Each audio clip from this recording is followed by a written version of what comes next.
Hello, welcome to Social Media Weekly, episode 18th November 2020. Social Media Weekly is brought to you by Virtual Balance Marketing, rehumanizing your marketing experience. My name is Sean. This week's headlines: Twitter finally adds carousel advertisements. Instagram adding option to opt out of third-party ad targeting. Facebook releases tips for brands' holiday campaigns. And while we're at it, 4 fields that improve your Google My Business ranking. Back to the stories. Twitter finally adds carousel advertisements. Took them long enough, but advertisers can now slot up to 6 carousel ads on Twitter, which can support images and videos. In our experience as a service provider, carousels actually are the most effective format on Facebook and Instagram. So far, these are the ones that we focus on. Perhaps because in a way, they let potential buyers briefly browse a small collection of products and maybe with their prices and stuff like that, which ultimately also increases the chance of clicks afterwards. Because the downside of videos is that they usually kind of introduce something. Your video production is very expensive. So a lot of brands do not focus a lot on videos. If they have if they have a high volume of promotions they are pushing out on a daily basis, on a monthly basis. And single images are a bit of a kind of like you either sell that one thing and that one thing only. So if people are not interested in that one thing, then what happens is they're not interested in whatever you're selling in that promotion. But what carousel does is you can actually slot a few of these promotions in, the few products in. So it's a little bit of a mini catalog, and it helps people browse a little bit. And there is a higher chance of people being able to find something that they want from a carousel ad than a single image ad. Facebook themselves also said that carousel ads drive 72% higher click-through than single images. So if you are actively advertising on Twitter already, it's time to try this new format out. Instagram adding options to opt out of third-party ad targeting. All right, so just to understand what this means, Facebook and Instagram have actually been working hard to get data on our usage outside of their social platforms.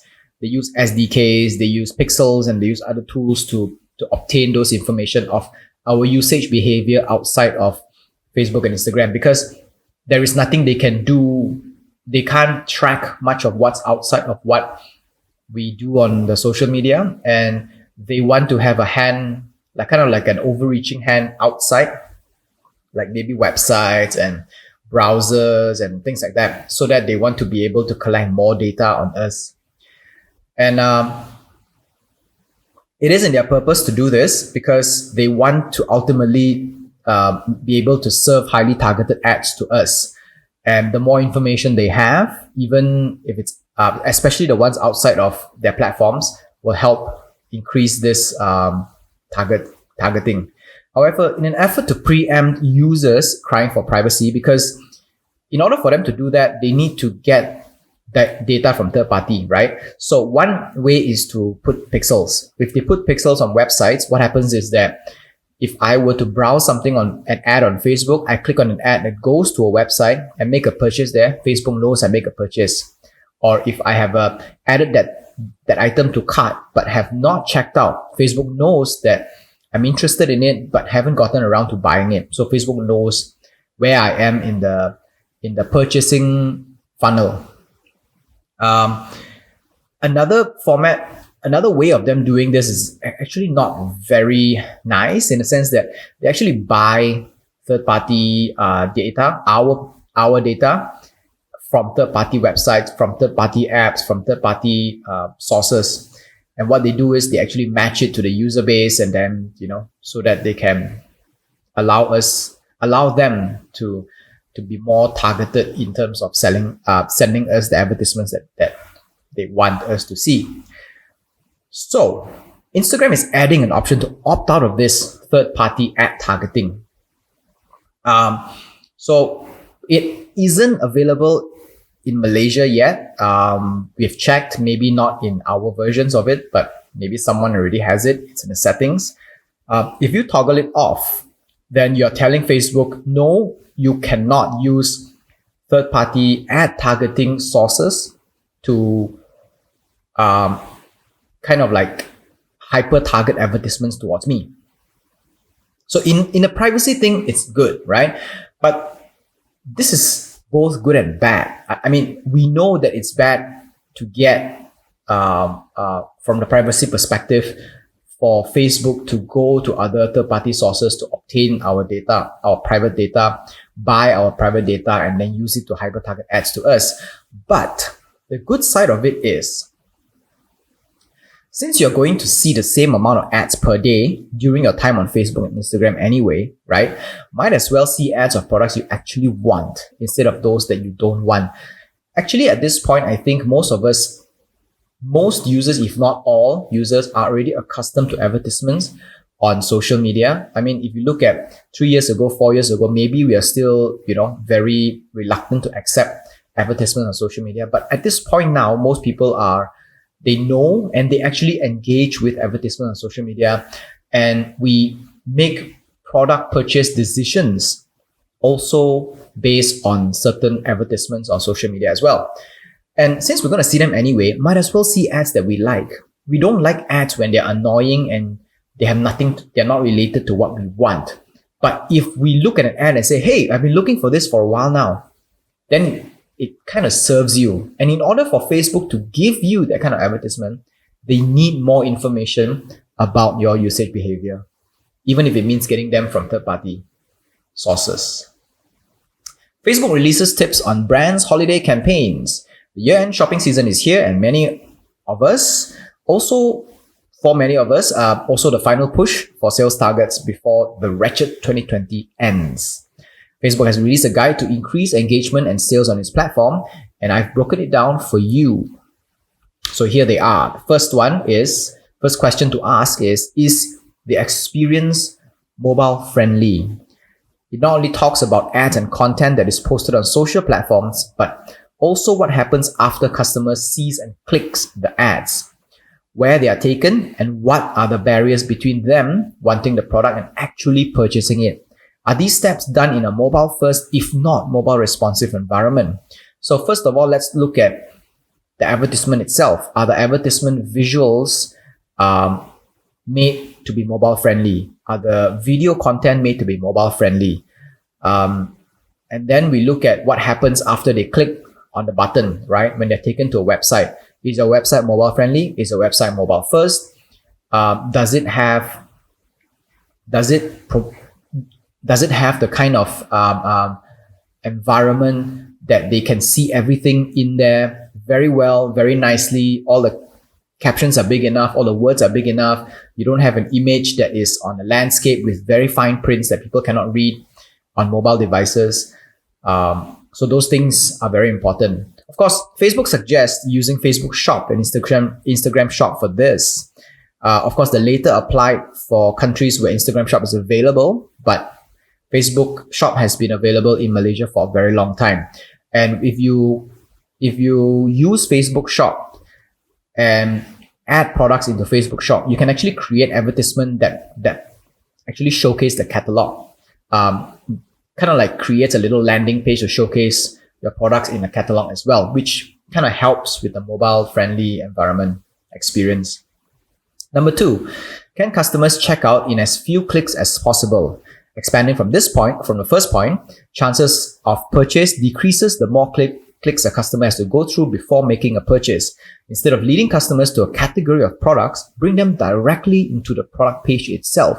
So let's look at the carousel ads, right? If you're going to run carousel ads, let's say you have 10 images of 10 products, and each image has a product page which is different from the next. You should actually lead people directly to the product page at every single click. Do not lead all of them to a collective category page, because when they go to the product page, they immediately get to see details about the product and they can click the button to buy the product, right? And then alternatively, some products require additional information on a special landing page before purchasing decision is made. So it really depends on what you are selling. some products like instant noodles, for example, you don't need a lot of information. You want instant noodles, you buy instant noodles, right? But if you want to buy a car, let's say, or something that resembles a laptop or a new mobile well, people buy iPhones without needing to know the specs anyway, but other mobile devices or camera, right? You want to be brought to a landing page that can further elaborate and describe the kind of information that product entails before before bringing a person to the checkout page. So these things are important as well. Sometimes, even including too many cells in a form, like too many questions for people to fill in forms, can increase the clicks because they click onto one and then they fill it, click on the next one, they fill. So in like small things like requiring first name and last name, just break it down. Just don't do that and just use name as a cell. You don't need first name and last name, right? And try to minimize the questions. Just give maybe a few, preferably below 3 key questions. And once you're done with it, you just get them to the checkout page or get them to commit to something. Because the more questions are being asked, customers may get tired and abandon the process halfway. We have a lot of data to prove this as well. I mean, and if you have to fill up forms and surveys that last for like 3 to 4 pages, you will abandon it. So let's look at that as well. Number 3 is website load speed. This is so important that Google considers page load time as one of the ranking factors in its mobile SEO process. Google has this page called Page Speed Insight, which will show you how fast your website is loading and how to fix it if it's not good enough. So if you need to know, what you do is you just Google Page Speed Insights, and then you will go to a page. Well, you can actually, the first result you get, go to the page, you have a bar where you key in your HTTP, your website, and then it will do that processing and it will tell you. Make sure your website loads faster so people won't abandon the shopping process before reaching your product page. Number 4, what payment methods do you accept? Ideally, the more payment methods will increase the chance of customers making a purchase. Remember, it has to be most convenient for them, not for you. When we're setting up a lot of e-commerce sites and platforms for customers, sometimes they usually think about what is most convenient for them instead of what's most convenient for customers. Sometimes having to set up an iPay88 or a MolePay or something may be more expensive because you need to put an upfront fee and then they charge you up to like 4% per transaction. But at the end of the day, if it increases your sales, why not, right? So let's not stinge on small things like this. Provide a lot of payment methods so your customers can choose which is most convenient for them. If your customer base tends to pay using bank transfers, you also need to accommodate that. So understanding what your customer wants and how your customer makes the purchase also helps as well. And the final one, your return process. Buying things online will always incur higher risk than retail because photos cannot properly show everything there is to know. We can't try them on and we can't feel them. So there is always this thing where we think what it is, and sometimes photography skills can really surpass the product itself. And if you have done shopping online enough, you kind of understand this. And buyers always have this problem where if they want to buy something, they want to make sure the return process is built so well that if this is not exactly what they want, they can always return it, no questions asked. So the better and more convenient your return process, the lower your customers' risk in case they don't want the products they buy. Brands selling products online. Yes, so let's recap this one. The top tips for brands' holiday campaigns. The first one is mobile-friendly experience. The second one is, can customers check out in as few clicks as possible? Make it speedy. Don't let them go through an entire focus group or a 30-minute survey just to get their products. Make sure your website load speed is fast, and understand what payment methods your customers want and provide it for them, not for your convenience. And also make your return process very robust so that it reduces the risk of your customers. While we're at this, we have 4 fields that improve your Google My Business ranking. This is all about preparing yourself for the final sales season before the year ends, right? Google My Business. It's something that a lot of brands still don't have, and even if they do, they don't really manage it. So just to understand this first, Google My Business is the business result you get when someone Googles up your company name or service and product you sell. So usually if it's a desktop, it's in the top right. If you're on a mobile, it's the kind of little huge brackets where they show map and details of your company before they show you the search results. It is in a way search results, but they're more detailed ones. I won't go in depth into how to create one and what it exactly is. Best if you can just Google that up and read it up, and you will understand. But I will tell you that it is very expensive. It is very important. Of course, it's free to set it up. It's not expensive. It's free to set it up, but it's very important, especially if you're on retail or if you have a physical shop. So today I will drop 4 key fields that will improve your ranking on this platform. If you're not sure, best to check what this is and set it up after you listen to this podcast. First one is business name, because it helps those who are already looking for you to find you and reflect more on your credibility too. Imagine if someone searches up virtual peddlers marketing and they can't see the Google My Business search result with all the details in it and the location, everything. It's kind of like a signboard, right? So if people want to see the credibility or validity of your company at the very beginning, they search for your company online, they want to be able to see certain details on your company. In order to have a Google My Business account, you will probably need to have I don't remember how was it back then when we set it up for clients, but I think we need that SSM documentation as well. So it needs to prove that you are a legit company. So having that helps. Second one is categories. You can add up to 10 categories. So use all the slots if you can. Categories help increase the chance of others finding you by keywords and its associations. It also helps to have a website. Having found your company on Google My Business, customers need to go somewhere in order to interact with you and buy something from you, right? Sometimes they call you, sometimes, things like that. But if you can invest in a website, even if it's a single page website, that works as well, because it will significantly increase the searchability of your Google My Business site on Google. Let's say if you're a business which is a coffee shop, right? Just get a simple single page website and you can increase your ranking on Google already. And if you're strapped for cash, try getting a Wix, Weebly, or Shopify website. No, Shopify can be a little bit expensive, but Weebly and Wix, you can start off very simple. It's a drag and drop thing. You can buy a cheap template, set it up, provided you're not very picky on how the layout should look like. Very fast to set up, and they can cost you lower on initial overheads compared to full-on websites like WordPress.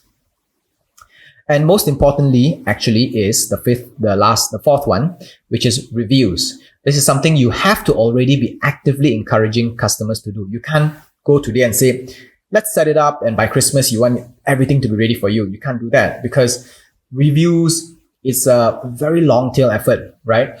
But that doesn't mean you can't start now. Create a campaign that rewards customers for leaving reviews on your Google My Business site.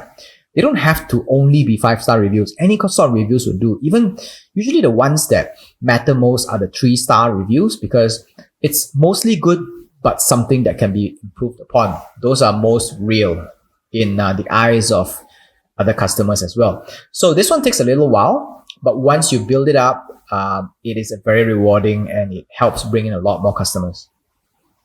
All right, so let's recap 4 fields that improve your Google My Business ranking. Number 1, you must have a business name.